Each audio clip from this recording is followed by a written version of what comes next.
డబ్బు, అనారోగ్యం, ఉద్యోగం, వ్యాపారం, అప్పులతో బాధపడుతున్నారా? మీకోసమే లాంచ్ యువర్ ఫ్యూచర్ ప్రోగ్రామ్. నమస్తే, సుమన్ టీవీకి స్వాగతం. ప్రస్తుతం మనతో ఉన్నారు పంచముఖ ఆంజనేయ స్వామి ఉపాసకులు మాడుగుల శివప్రసాద్ గురువు గారు ఉన్నారు. సో దీపావళి పండుగ గురించి ఒక్కసారి ఈ సనాతన ధర్మంలో దీపావళి పండుగను ఎలా చూడాలి, ఎలా చేసుకోవాలి అనేది ఒక్కసారి గురుగారిని అడిగి తెలుసుకుందాం. గురుగారు నమస్తే. గురుగారు ఆశీర్వచనం తల్లి. నేను అన్నట్టు ఈ సనాతన ధర్మ దృక్పథంలో దీపావళి పండుగను అసలు ఎలా చూడాలి అంటారు గురుగారు? శ్రీ మహాగణాధిపతయ నమః. ఐం మహాసరస్వత్యే నమః. శ్రీ లలితాంబికాదేవియే నమః.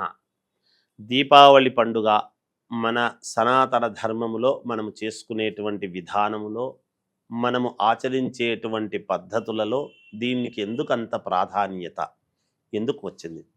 ప్రతిదీ కూడా మనకు ఏది ప్రాధాన్యతో వాటిని మనము సశాస్త్రీయముగా సనాతన ధర్మములో మనము పాటించేటువంటి వ్యవహారం.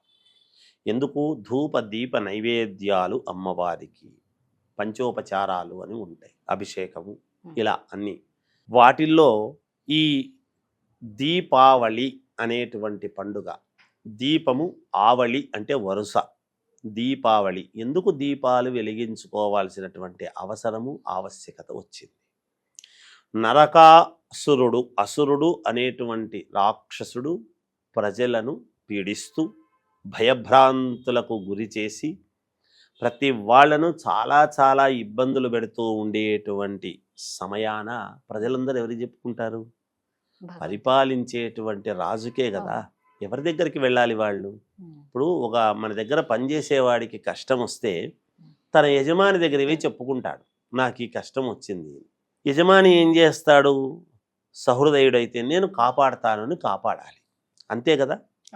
అందువలన ఇక్కడ ఈ నరకాసురుడి యొక్క ఇది ఎలా దీన్ని తీసేయాలి అనేటువంటి భావనతో శ్రీకృష్ణ భగవానుడి యొక్క ఇదితో సత్యభామ సమేతుడై వచ్చి నరకాసురుణ్ణి చంపి ఈ భక్తుల యొక్క బాధను తొలగించటానికి కారణమైంది నరక చతుర్దశి నాడు. ఈ చతుర్దశి నాడు అలా జరగంగానే వెంటనే అమావాస్య, దీపావళి మనం పండగ చేసుకుంటూ ఉన్నాం. ఎందుకు? చతుర్దశి నాడు నరక చతుర్దశి అనేటువంటిది వచ్చి ఎప్పుడైతే సంహరించినారో రాక్షసుని, అక్కడ తర్వాత అందరికీ సంతోషము కలిగింది ప్రజలందరికీ. ఇవాల్టి రోజున దీపాలు, లైటింగ్ వ్యవహారము అంతా, వీధి దీపాలు, ఎలక్ట్రికల్ వ్యవహారం అంతా వచ్చింది. పూర్వము నిజానికి ఒక 60-70 ఏళ్ల క్రితమే దీపాలు, విద్యుత్ దీపాలు అనేటువంటివి చాలా తక్కువ, లేవు. ఎక్కడున్నాయి? 70-75 ఏళ్ల క్రితము లాంతర్లు పెట్టుకొని, బుడ్డీలు పెట్టుకొని, దాని చుట్టూ ఉప్పు పోసి కిరోసిన్ అనేటువంటి దానితో వెలిగించి జీవనం గడుపుకున్నటువంటి వాళ్ళు. మరి మనము దీపావళి ఏనాటిది? కనుక మన ఇంటి ముందు మనము ఏం చేస్తాము? మన ఆనందాన్ని వ్యక్తపరచటం అనేటువంటిది దేని ద్వారా వ్యక్తపరుస్తాము? అప్పుడు ఇంటి ముందు దీపాలు వెలిగించటం. అందుకే ఆ మధ్య ప్రధానమంత్రి నరేంద్ర మోడీ గారు కూడా అందరూ సెల్ ఫోన్లు వేసి లైట్లు చూపించండి అని అన్న కారణం, విద్యుత్ కాంతి ఒక్కసారిగా అంత మామూలుగా లైట్లన్నీ బంద్ చేసి మనము వెలిగించేటువంటిది ఒకసారి చూపిద్దాము అనేటువంటి భావన అన్నారు. చూడండి, అక్కడ ఏమవుతుంది అంటే ఏదైనా కృత్రిమముగా అని కాకుండా స్వయం ప్రకాశకత్వం ఏదైతే ఉందో దాన్ని వెలిగించుకోవడం దీపావళి. ఈ దీపావళి పండుగ చేసుకుంటాం. దీపావళికి ప్రాధాన్యత ఏమిటి అంటే అమావాస్య. ఈ అమావాస్యలో చాలామంది డబ్బులు నిలువ ఉండడం లేదు గురువుగారు. డబ్బు రావడం ఎలా గురువుగారు? డబ్బు నిలువ ఉండడం, మనం ఎత్తిపెట్టుకోవడం ఎట్లా? మాకు ఈ కష్టాలు తీరడం ఎట్లా? ధనలక్ష్మి రావటం ఎట్లా అని మాట్లాడుతూ ఉంటారు.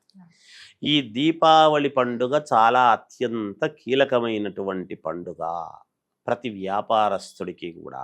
మీరు గమనించండి, పాత పద్దులన్నీ, అప్పులన్నీ కూడా క్లియర్ చేసుకుని కొత్త పద్దులు చేసుకోవటానికి పుస్తకాలన్నీ రెడీ చేసి దీపావళి నాడు శ్రీకారం రాసి పూజ చేసి పెడతారు. ఇప్పుడు ఈ అమావాస్య నాడు సాయంకాలం పూట దీపావళి అమావాస్య ధనలక్ష్మి పూజ అని చేసుకుంటాం. ఈ ధనలక్ష్మి పూజ చేయటంలో ఆంతర్యం ఏమిటి? అంటే ఒక చిన్న రహస్యం ఉంది ఇందులో, మనం కూడా పాటిస్తే. ఉమ్, మామూలుగా శుక్రవారం నాడు ఎవ్వరికి మనము డబ్బులు ఇవ్వకూడదు అనేటువంటి నినాదం ఉంది. అమావాస్య నాడు కూడా డబ్బులు ఇవ్వకూడదు. ఈ అమావాస్య నాడు గనక మనం, అమావాస్య ఏమిటి అంటే చీకటికి ప్రతీక కదా. అవును. ఈ చీకటి అంటే ధనలక్ష్మికి ఇష్టం. ఎందుకు లక్ష్మీదేవికి చీకటి అనేటువంటిది ఇష్టము అంటే, ధనము ఉండేటువంటి వాణ్ణి వెలుగులో నడిపించటానికి. మనము వెలుగులో ఉండాలి అంటే లక్ష్మీదేవికి చీకట్లో ఉంటుంది. అందుకే ఆమెను మనం ధనము ఎంచేటప్పుడు, మనము డబ్బులు ఎంచుకునేటప్పుడు వెలుగులో ఎంచరాదు. ఉమ్, అందుకే మనం నైరుతిలో బీరువా, నైరుతి అనేటువంటిది, నృతి అనేటువంటి రాక్షసుడు ఉంటాడు కాబట్టి నైరుతిలో ఉత్తరముఖముగా బీరువా పెట్టుకొని, బీరువా దగ్గరికి వెళ్ళి లైట్ ఆఫ్ చేసి లోపల ఎంచుకొని జాగ్రత్తగా గనక తెచ్చి, ఇగో గుంభనముగా ఇవ్వాలి లక్ష్మీదేవిని, బహిర్గతముగా ఇవ్వరాదు అనేటువంటిది ఉంది. అందుకే దేవాలయాలలో కూడా గర్భగుడుల్లో లైట్లు ఉండవు. దీపాలంకారముతో దీపాల యొక్క వెలుగులోనే మనం అమ్మవారిని కానీ స్వామివారిని కానీ చూడాలి, కానీ లైట్లు వేసుకోరాదు లోపల అమ్మవారి. ఎందుకంటే ఆమె ఈ కాంతిలో ఆమెను చూడటం కాదు, ఆమె కాంతి వేరు. ఆమెకు మనకు ఈ కాంతులన్నీ పెట్టి ఆమెకు ఇగో ఇలా ఇలా ఇలా అని చూపించడానికి మనం ప్రయత్నాలు చేస్తుంటాం. అలా ధనలక్ష్మి పూజ ఎప్పుడైనా లక్ష్మీదేవికి గుంభనము. ఎంత గుంభనంగా గనక మనము జాగ్రత్తగా గనక మనము అమ్మవారిని ధ్యానిస్తామో అంత మన ఇంట్లో స్థిరముగా ఉండటానికి అవకాశాలు ఎక్కువ. ఇది లక్ష్మీదేవి యొక్క ఆమె చెప్పినటువంటి మాట, ఆమె కోరుకుంటున్నటువంటి మాట.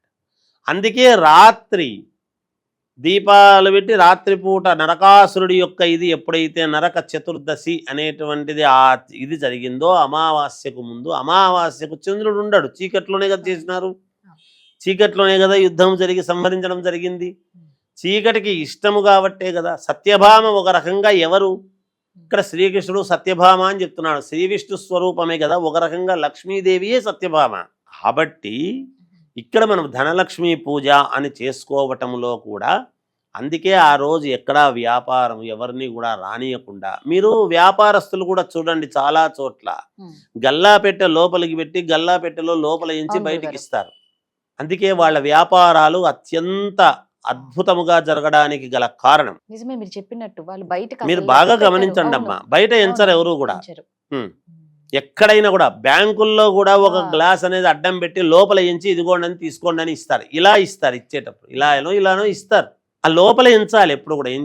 ఎంచేటప్పుడు మనము ఇట్లా మనం ఏదో బయట పెట్టి అందరికీ తెలిసేట్టుగా ఎంచుతున్నాము అంటే లక్ష్మీదేవిని అలా మనము సద్బుద్ధితో సత్ప్రవర్తనతో అమ్మవారిని చాలా జాగ్రత్తగా తల్లి అని, అందుకే ఒకటి అని వెంచరు వాళ్ళు ఎంచేటప్పుడు.